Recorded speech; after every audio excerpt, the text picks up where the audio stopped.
The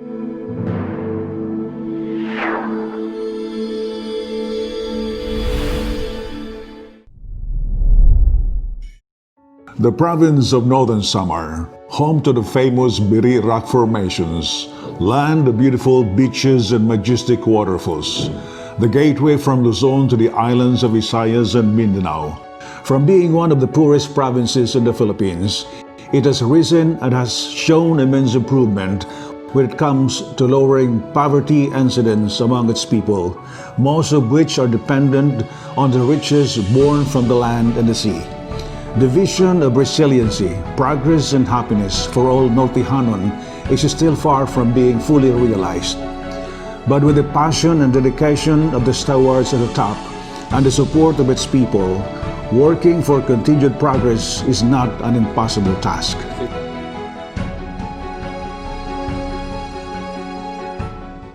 Marig-on, Mainuswagon, Malipayon.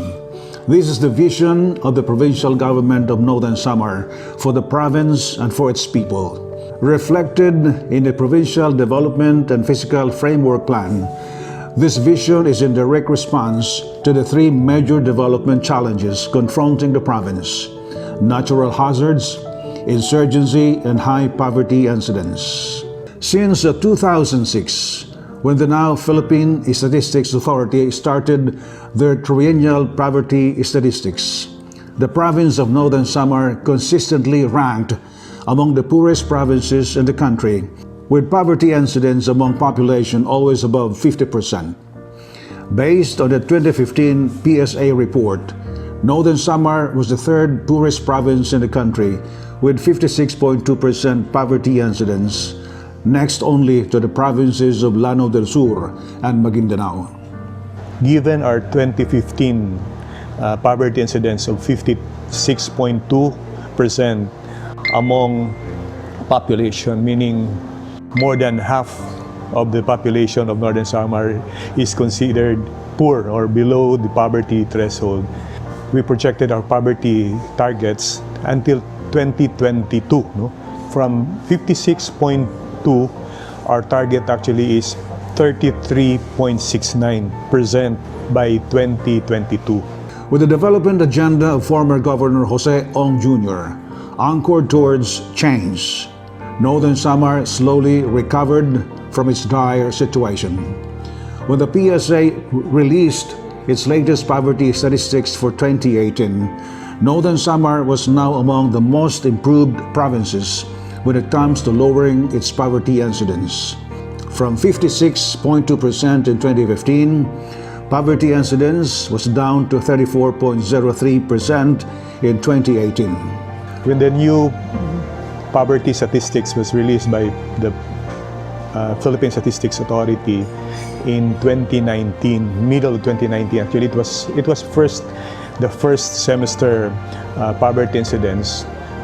The poverty incidence of Northern Samar has dramatically reduced to 36.6% first semester, but the whole poverty incidence for the whole year 2018, it was released early 2020, was 34.03%. That means our target for the planned period has already, we have almost attained it. Progress was indeed being made. And so in 2019, when Governor Edwin Ongchuan assumed office as the new steward of the province, he introduced a new development agenda, which was dubbed Padayon na KAUSWAGAN, or Continued Progress.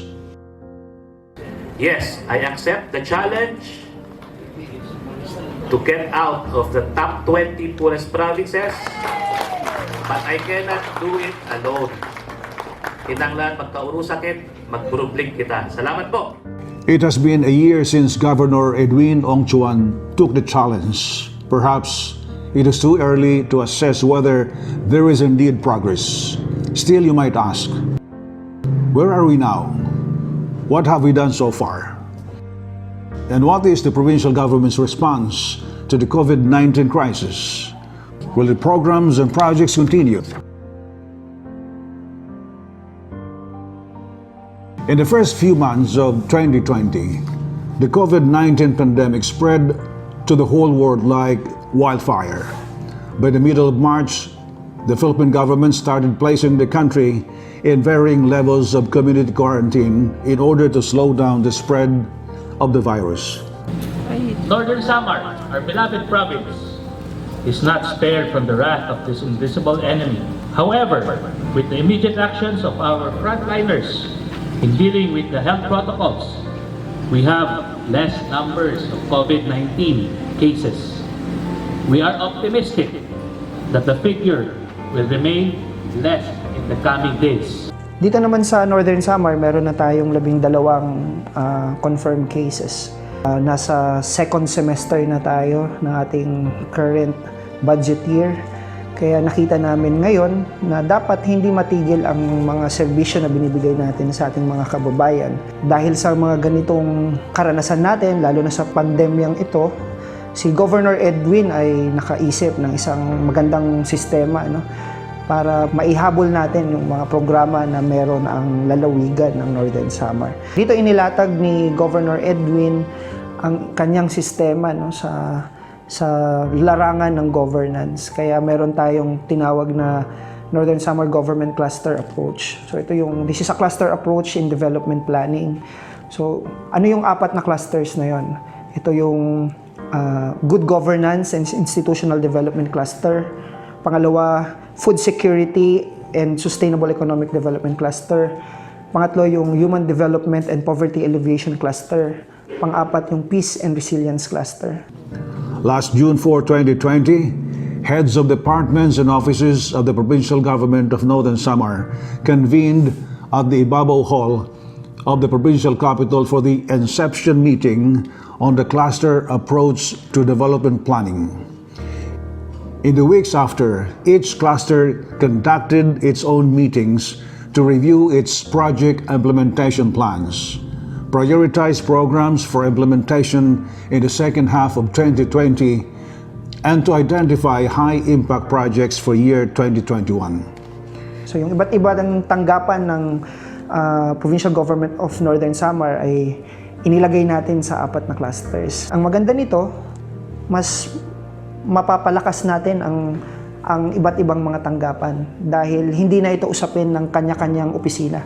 Sa pangunguna ni Governor Edwin Ongchuan, mas makikita namin na yung kanyang programa na tinatawag nating padayon na KAUSWAGAN or progress ay madideliver natin during his term mula ngayon hanggang 2022. The Good Governance and Institutional Development Cluster provides measures on how public institutions conduct public affairs and manage productive use of public resources and institutional spaces in a preferred way. Upholding government efficiency through transparency, accountability, and citizens' engagement is the priority of this cluster. Para sa kasayuran, sa natanan ang kadamaan, nag-introduce kita na si ginsusugad nga cluster approach sa development planning.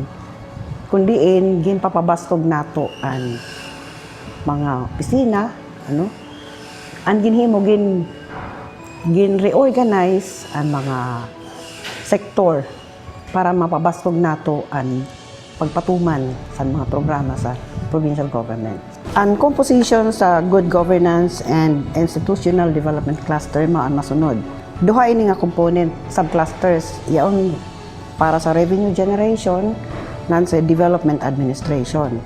Sa bahin sa revenue generation, ang mga members ini mao ang treasurer, budget, accounting, assessor, PMRB.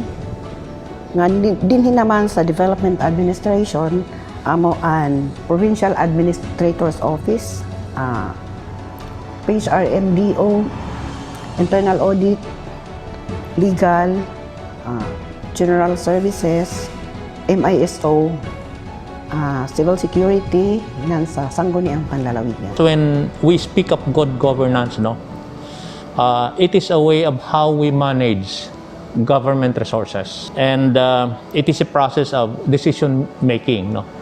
every decision that the departments make, which should be consensus-oriented, no? We expect that the projects are implementable.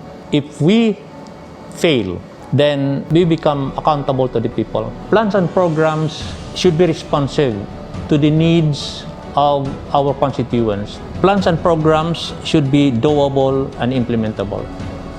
And internal control should be in place to minimize, wastages, to minimize risk, to minimize corruption, and to minimize mismanagement.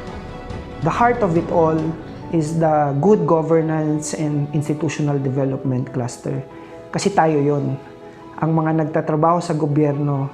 Kaya dito, tinitingnan natin ang development administration, tingnan natin sa pagpaplano, sa pagbabudget, sa paggawa natin, pagsunod natin sa procurement process, at saka sa pag-implement ng mga proyekto. Makita natin ito na meron talaga itong sistema na sinusunod at ginagawa natin ng tama. At ang pangalawa nito yung revenue generation. Kasi sa gobyerno, kailangan ma-maintain na there's a regular increase in the revenue of the province.